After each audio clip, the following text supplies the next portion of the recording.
The following story is about a real homicide investigation with graphic content. Viewer discretion is advised.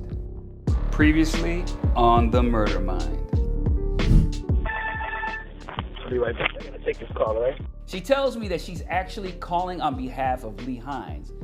I'm thinking if I can lock this guy into an interview, even with this woman who I have no idea who she is, on a three-way call, it's better than nothing. Her name was LaCharity Gaines. Do you know who that is? No. I wasn't expecting that, but I knew at that point, I knew where this conversation was going. You didn't live in Atlanta, is what you're saying? Never lived in Atlanta. Never. Okay. More specifically, the woman in question would have had two young children that lived with her in the apartment. Never. I can't believe it. I know this guy is lying through his teeth.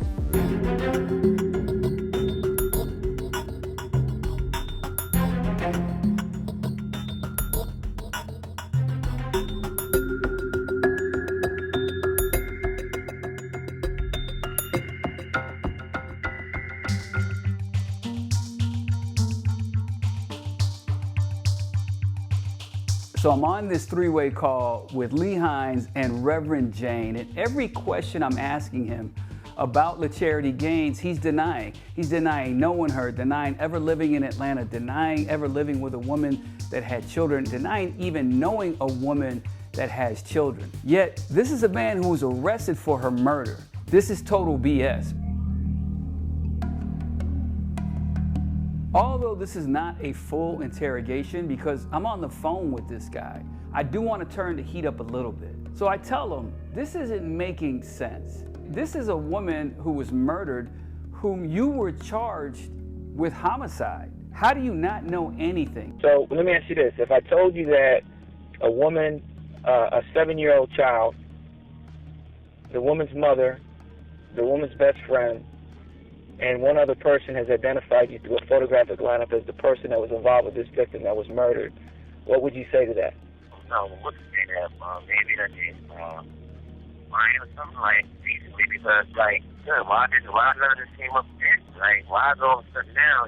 I think these are the same people I seen in court. I'm trying to get him to, like, react to something because what he's telling me right now is a big shovel full of crap. Let me ask you something.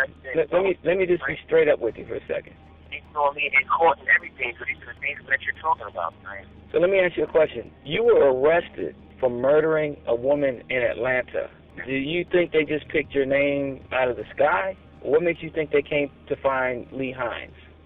I don't know. I didn't came to find Lee Hines, number one, because nobody knows my government. Nobody knows my government at all. So for somebody to come to you and say Lee Hines, they gotta be fucking out or have to have information somewhere else. Like what they did, I don't know. Like I can't think for enough person to think for myself. So I can't tell you what a person would do or not do if they put it ridiculous. Okay. In Nitty, in true form and fashion, because this guy thinks he's smarter than everybody, is cool as a cucumber. He's not letting in on anything. He's not showing any stress. But this is what a narcissist does. This is how he controls people. He's trying to control me. He thinks he's getting over. What's he gonna do? Admit to me on the phone that he actually killed LaCharity Gaines? I didn't expect that. But what I did expect was him to at least say he knew her, that he had some type of relationship with her, and that everything else after that is BS. He didn't kill her, he left, and everything was on the up and up the last time he saw her. This guy won't even acknowledge knowing this victim. This was not what I was prepared for. And let me ask you this. Have you ever been anywhere near a Greyhound bus station in Charlotte, Mecklenburg, North Carolina? Where? In Charlotte, North Carolina, near a Greyhound bus station with a car that may have belonged to the victim. And if you recall, my victim's car was found at a bus station in North Carolina. So I use it as a tool to try to entice some type of reaction. So I play a little game with him. Here's the thing. If I told you that I had a video that shows you in the victim's car in North Carolina, what would you say to that? I don't know what I say to that.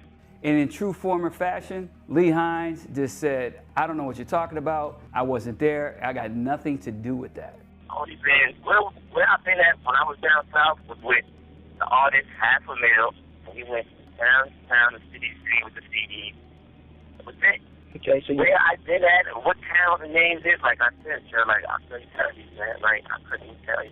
So I'm gonna ask you, Nitty, do you know anything about Atlanta? When were you there? If you were there, could you have been there? And then he says this, because he's trying to give me something. And he says something crazy. He says, well, you know, I don't remember a lot because I take psych medications. I've been on psych meds like 12 years now, so I don't know, I could remember exactly what specific spot and place that you're asking. All I can tell you is that I know back in 2000, around 2004 and so on, that we was on tour before promoting the album. We went everywhere from New York City all the way to Florida and back. All right. And all in between. Now he's not saying I wasn't there. Now he's saying he doesn't remember. This guy's all over the place. He doesn't know what to do at this point. But the main thing he keeps doing is he's denying anything. And he's giving a reason why now. He can't remember because he takes psych meds. Let me ask you this. Nitty, let me ask you this. You mentioned psych medication. What are you taking? I take. And in my mind, I'm just looking at Eddie and I'm listening to this guy tell me this crazy tale, and it's all BS. This is the same type of behavior he's been using to control all of these women that I've talked to so far, and he's trying the same method on me. Now, I'm not challenging him really hard. I just say, okay, I get it. You take psych meds, you may not remember. I'm playing it cool, but I'm not buying anything this guy's feeding me. Not one thing. So at the time that you were arrested for murder in Atlanta, did anybody ever tell you who the victim was, or did they ever tell you any details about the case? Did anybody ever speak to you? No, nobody never told me anything. They took me to Atlanta. I got to Atlanta, got into some office. They asked me, do I want to say anything at the jail with my lawyer present? Okay. He sent me straight to some jail.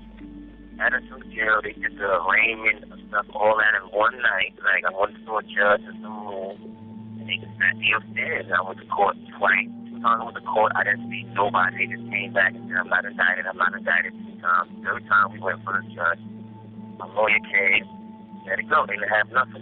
I seen some lady, some black lady. I guess the family was in the courtroom. She downstairs and testified. Friends, somebody else done thing and testified. None of them could say that they seen me, like they say to anything. We didn't even know. You had to be a picture person in order to say, oh, it was me, but I'm standing right in front of them. They couldn't even tell like it was me. Like, so, I don't know, like, my lawyer had dealt with it. The judge, they let me go. I came home. Now, years later, you're coming to me about this again. Like, I don't know what you want me to say. I don't know what answer you're looking for. I mean, keeping it real with you, I'm telling you exactly what I can remember, what I know. Never met nobody personally, had a relationship with a woman in Atlanta. Never did that happen. Ever. Okay. Never dated. I never slept in a woman's house. Never did I do that. So no matter what I try, he's not wavering from his story. He maintains that he does not know my victim, LaCharity Gaines, never lived with her, and doesn't know anything about this case and has no idea why they picked his name out of the sky back in 2003 and charged him with her murder. And your name is Lee Hines. Your legal name is Lee Hines. Yes, sir. And you go by Nitty. Is that correct? Oh, sir. I'm sorry? Yeah, some people call me that. Some people call you Pretty Nitty. Pretty Nitty. Not just Okay. Let me make sure I write that down. Pretty Nitty. Yeah, Pretty Nitty. Gotcha. I couldn't believe that. When he said that, I was so embarrassed for him that he even mentioned that I chuckled and said, well, let me write that down to make sure I don't forget that they call you Pretty Nitty. So I'm not getting anywhere with this guy. So far, he's given me nothing that is useful. I want to end this conversation with Nitty, but I want to do it in a way where it's nice and pleasant and easy. I make him think that, you know what, this is just part of the job. I got to go down the list. I got to talk to people. I didn't tell him there was nothing to worry about, but what I didn't do, I didn't tell him, hey man, you did it. I started accusing him. I kept it real smooth and simple because I didn't know if I'd have another chance to interview him later. All right, I think I'm done. I just wanted to clear it up. I mean, that's what we do, and all I'll have to do is just tell them back in Atlanta what we talked about, and it'll be my bosses and stuff, so, you know, And nothing's, No problem. nothing's new. I just, I would have thought I would have thought you today. My lawyer, he said after 1 o'clock, so that's what I was waiting for. That's no problem. Like I said, I mean, look, when somebody comes and knocks on your door from No, what I was going to tell you is that when somebody comes and knocks on your door from another state, I can see how that can be a little alarming. So, if I wanted you, I wouldn't have called you or come to see you. I would just send somebody to pick you up. You see what I'm saying? Yeah, I know. Yeah.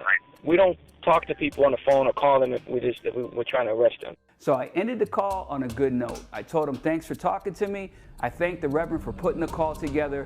So if you don't mind, if it's okay, I may call you from Atlanta at, another time. That way I don't have to come here if that's okay with you. Okay, no problem. And listen, if we talk on the phone, you can have whoever you want on the phone listen in. That way, there's no funny business. You don't think I'm just going to be straight up with you. It's nothing. It is what it is. Things are the way they are, and we got 1,200 cases to work. So there's nothing here. We move on. Okay. And then I ended the call, and I had a conversation with Detective Wilkowski, and what we discussed was what my impression was and what his was, and we both agreed.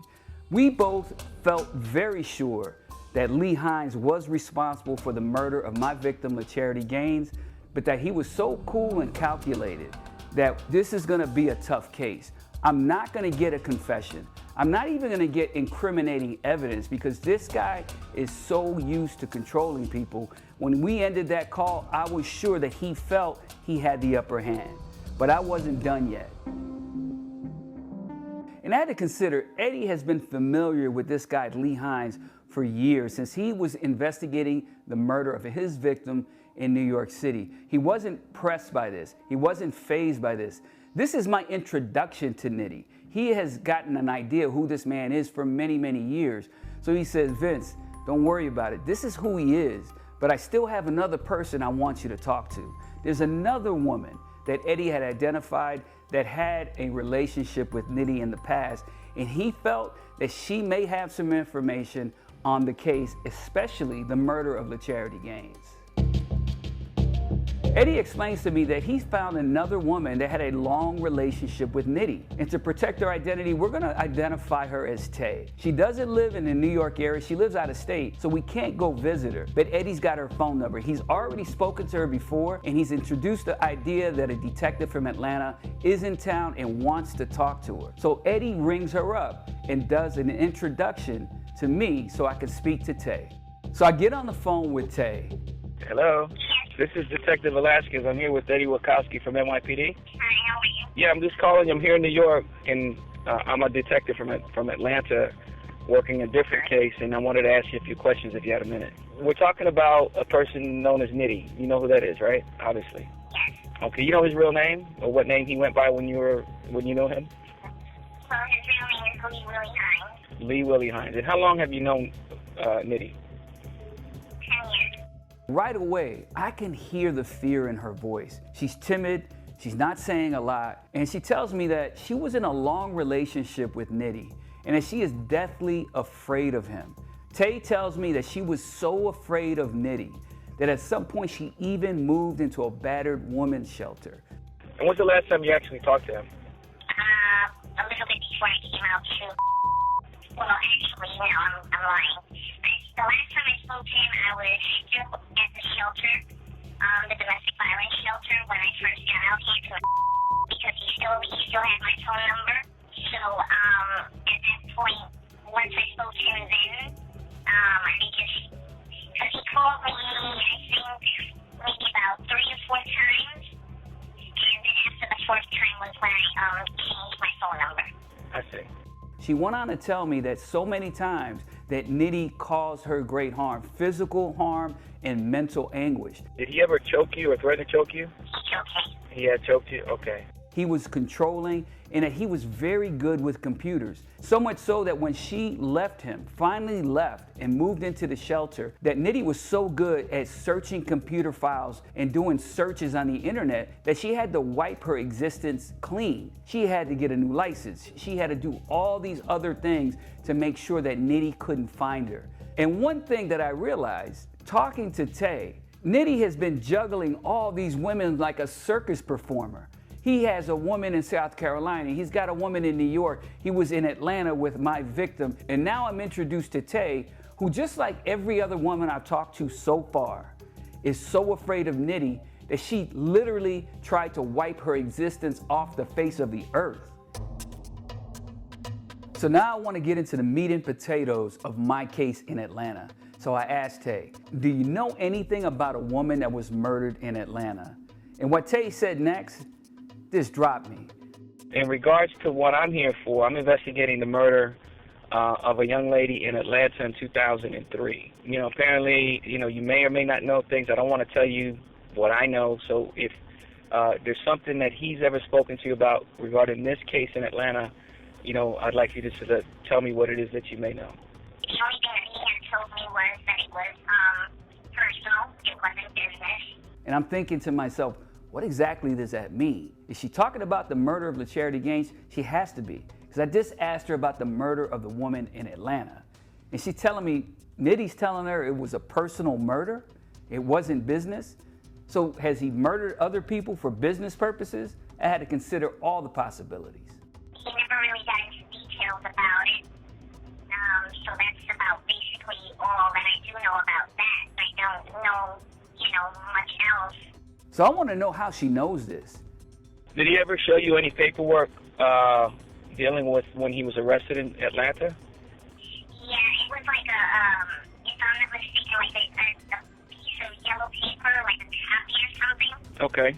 Nitty actually shows her a yellow piece of paper that shows he was arrested for murder. I know exactly what Tay is talking about. In the city of Atlanta, the arrest tickets, the copy that the defendant gets is yellow. Do you remember what it said? Do you remember what it read, or did you read it?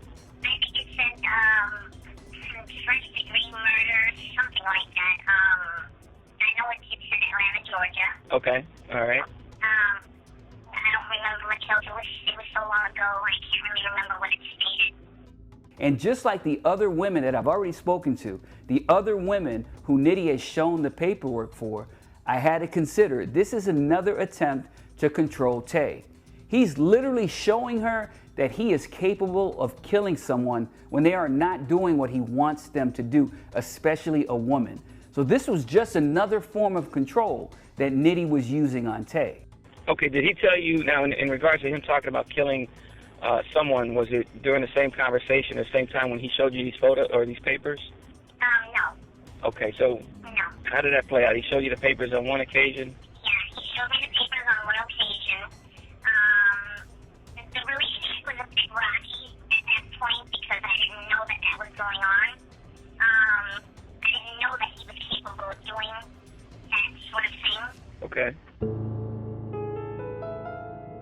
What I wanted to know was the details. That conversation she had with Nitty when he admits to killing a woman in Atlanta for personal reasons. He said that he was looking for his daughter.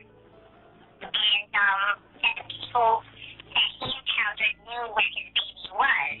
And being as though they didn't tell him where the baby was, and that's when he went ahead and did what he had to do.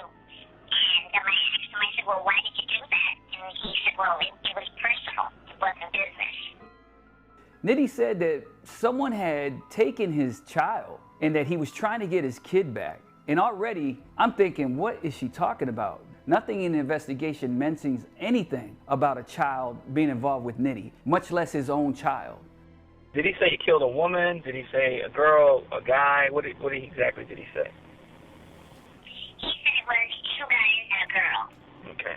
And I'm looking at Detective Wilkowski and I'm like confused because nowhere in this investigation has this information come up. It's totally off-putting. I can't understand why Nitty would tell her this. I don't think Tay is lying. She's not making it up because I can tell on the phone, even through her voice, she is afraid of this man. She's not making this up. What I want to determine is she talking about 3 murders at one time, or perhaps Nitty's telling her that he killed 3 different people on 3 different occasions. And did that sound like one incident, or did he talk about 3 different things that happened? One incident. Okay, so he was referring to killing 3 people at one time, is what you're saying? Yeah. So I had to consider, she's introduced a conversation where Nitty admits to killing 2 men and a woman. It's all very confusing in the moment. But I have to steer this ship back in the right direction. I want to make sure that I can get some information solely on the murder of LaCharity Gaines. Did he ever talk about being in a relationship? You know, I know y'all were involved with each other, but did he ever talk about any other woman he was involved with in Atlanta or Georgia, anywhere? No. Okay. Did he ever talk about why or how long he was in Atlanta and why he was there? He just said he had a house out there. Okay. And that's why he went out there. He had showed me a couple of pictures with a pool at the back of some house. You know, there was a house in the background, and then in some pictures there was like this big pool. He said it was his house. That's what he claimed, that it was his house. He even sent her photographs of him at the pool at this house. I know for a fact that my victim, LaCharity Gaines, lived in an apartment. So I'm thinking Nitty is just using every piece of ammunition he can at the time he's dating Tay to control her. This guy is a straight bullshitter. He has been feeding Tay all of this information. So now I've got to pick this apart and figure out what's true, what's not true. And was he involved in some type of rap group at the time? That's what he said. That's what he said. Okay. He never told me the name of the group. He just showed me a piece of paper that looked like a contract, but it looked more like it was made up instead of coming from the actual place. It was a Sony contract he showed me. Did he ever talk to you about anything he may have taken from Atlanta from the woman? One of the people that he killed. No. Jewelry, purse, shoes, clothing, anything like that? No. I gotcha. Okay. And what about, have you ever seen him to, you know, be in possession of knives, threaten you with a knife, or anything of the sort?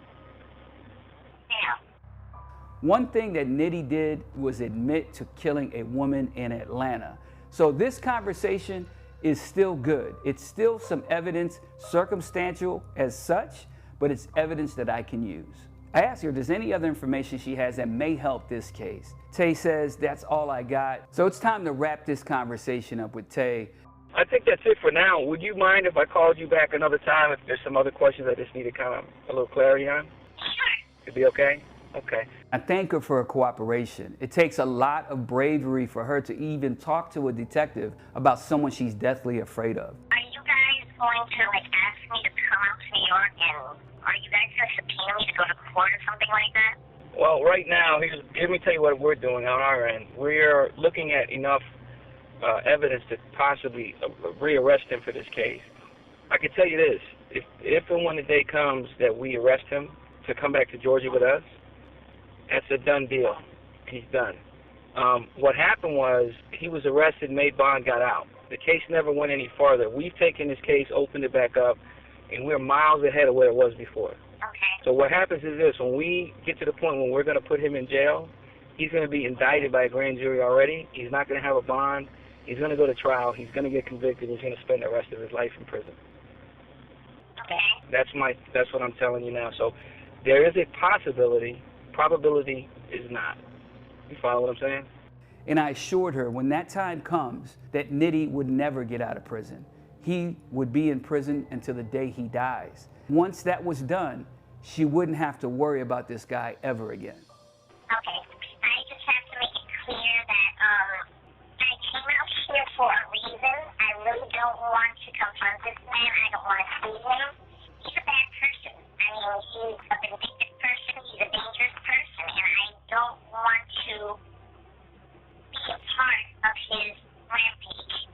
When we close this thing out, which we're getting close to it, to be honest with you, he's not going to see the light of day anymore. Oh, that would be perfect. I would love that so much. I really appreciate everything, okay? You're very welcome. All right, you have a great day. After I got off the phone with Tay, Eddie and I had a talk about what the conversation with Tay exactly gave us. One thing Eddie pointed out to me is that he has been speaking to Tay for years. He understands her position.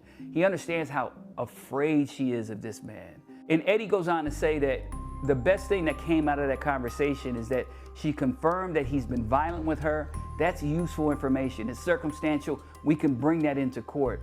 And the fact that Nitty admitted to Tay that he actually killed a woman in Atlanta. So if anything, those two things right there was a win-win for us, and Eddie assured me. As a detective, I always have self-doubt. I always wondered whether I'm doing the right thing, if I ask the right questions. To have a partner like Eddie Wilkowski, a seasoned homicide detective with NYPD, give me that insurance was such a good feeling. I walked away from that interview knowing that that was useful. It was something that will be presented in court later. Detective Wilkowski has provided me with a plethora of people to talk to, and the information was incredible. I went back home to Atlanta with more information than I ever expected. The needle in my homicide investigation has moved significantly. So not much time has passed since I returned back to Atlanta, but my phone is ringing off the hook. Detective Wilkowski from NYPD is calling me. He's asking me, when are we gonna lock up Nitty? Detective Wilkowski is concerned that Nitty is going to kill again. I tell him I understand exactly where he's coming from. Based on Nitty's history, he's a dangerous person. Detective Wilkowski is so concerned about getting him off the streets for the safety of the general public. And I had to tell Eddie, I said, my man, we gotta pump the brakes. I said, if you remember, way back when, the original detective locked Nitty up for this particular murder and the case went nowhere. That's not how I roll. I wanna make sure I have all the evidence, have everything buttoned up, and I'm ready to go, not just for the arrest, but if this thing goes to trial in 90 days, that I'm convinced that we're gonna get a conviction. Doing this prematurely, we could mess this whole thing up. So I tell Eddie, we're not ready yet. This thing is not ready to go. And right now, although there's a ton of circumstantial evidence pointing to Nitty as being the killer of my victim in Atlanta, I explained to Detective Wilkowski I'm still looking for that one piece of physical evidence or something that's gonna tie all this circumstantial evidence together. Detective Wilkowski understood that. Having worked homicide for as many years as he did, he was just anxious to make sure that this guy did not hurt anybody else. I have to regroup and I have to think about what my next steps are. I'm going through my notes and I recall a witness told me that Nitty was in Atlanta at the time in 2003 visiting a guy named Half a Mill. We went to Atlanta together at one time for like 3 weeks. That's how I met the Half a Mill. And then I recall, while I was in New York, on the phone with Nitty, he himself admitted to me that he was in Atlanta in 2003 helping his friend get his career off the ground, a guy named Jason Wardlaw, also known as Half a Mill, an up-and-coming rapper. Artist, too. I was working with an artist who was music at the time, Half a Mill. Half a Mill? Yeah, I was with him. He was just promoting his second album. So based on everything I know about Nitty so far, and especially the interview I did with him on the phone in New York, he's a liar. So I'm not believing anything about the reason why he was in Atlanta in 2003. Jason Wardlaw, Half a Mill, record deal, all of this didn't make sense. He's a stone cold liar. But doing my due diligence, I wanted to make sure. So I had to go through the file with a fine-tooth comb. And sure enough, the original detective has a report in the file where he actually identified Half a Mill, Jason Wardlaw, and interviewed him. So this man does exist. He was in the file. And in that report, he admitted to the original detective that Nitty was actually in Atlanta and helping him start his career as a rapper. So that's one truth that I can now verify that Nitty actually told. So what better thing to do at this point than reach out to Jason Wardlaw himself and see what he remembers. I needed to hear it with my own ears. So I call up the number, a woman answers the phone, and to protect her identity, we're gonna call her Stephanie. She identifies herself as Jason Wardlaw's wife. I said, nice to meet you. Thanks for taking my call. I'm a detective from Atlanta. Can I please speak to Jason? Stephanie then tells me, after a long pause, I'm sorry, detective, he's dead. My reaction at that point was, wait a minute, he's dead? I'm sorry for your loss, Stephanie. Can you please share some details on how he died? Before we get started, I asked if it would be okay if I recorded the conversation. Stephanie was adamant that she did not want our conversation recorded. I agreed and I said, no problem, I'll just take some notes. And I asked her to explain the circumstances of her husband's death. Stephanie goes on to tell me that in 2003, Jason moved back to New York City, and in Brooklyn, at his grandmother's house, he actually committed suicide by a self-inflicted gunshot wound. I was blown away. So now I'm trying to think, it's 2003, Nitty's in Atlanta helping Jason Wardlaw $500,000 jumpstart his career. He just got $500,000 from a record label. And now, that same year, with all that success that he's experiencing, he's back in New York City in Brooklyn and kills himself. Didn't make sense to me. So I know I can't speak to Jason now because he's deceased, but this is his wife. And women, especially wives, know a lot of information about their husbands. So I asked her, do you happen to know who Lee Hines is? Stephanie tells me, absolutely. I know Lee Hines, he goes by Nitty. He was actually in Atlanta in February of 2003, helping my husband with his career. In fact, he is even pictured on the CD cover of his first album. So she knew Nitty well. And she goes on to say something else. She says that Lee Hines was actually at that same time dating a woman in Atlanta. So I'm thinking back to the phone call with Nitty where he wasn't in Atlanta dating anybody, didn't know a woman. Never met nobody, had a relationship with a woman in Atlanta. Never did that happen, ever. But here it is, the wife of his would-be business partner friend telling me that indeed Nitty was in Atlanta and was dating a woman. So this is confirmation. Not only did the family identify Nitty as dating LaCharity Gaines, now you have the wife of Nitty's friend telling me the same thing. This is good information. This is information I can use to build this case. So I asked Stephanie, tell me more. I want to know what you know about Nitty at the time he was dating this woman. She says she never met the woman, didn't know her name, but she said something next that just floored me.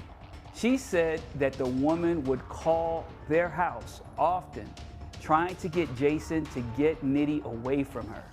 She had enough. She was calling the house all the time, asking $500,000 to come and get your guy. I don't want him in my house anymore. Please come and get him away from me. This confirms the tumultuous relationship that LaCharity Gaines had with Lee Hines at the time of her death. This information right now was great. It was almost better than talking to Jason Wardlaw himself. Hearing Stephanie tell me this information, I knew in my gut, in my heart, the woman she was talking about was indeed LaCharity Gaines.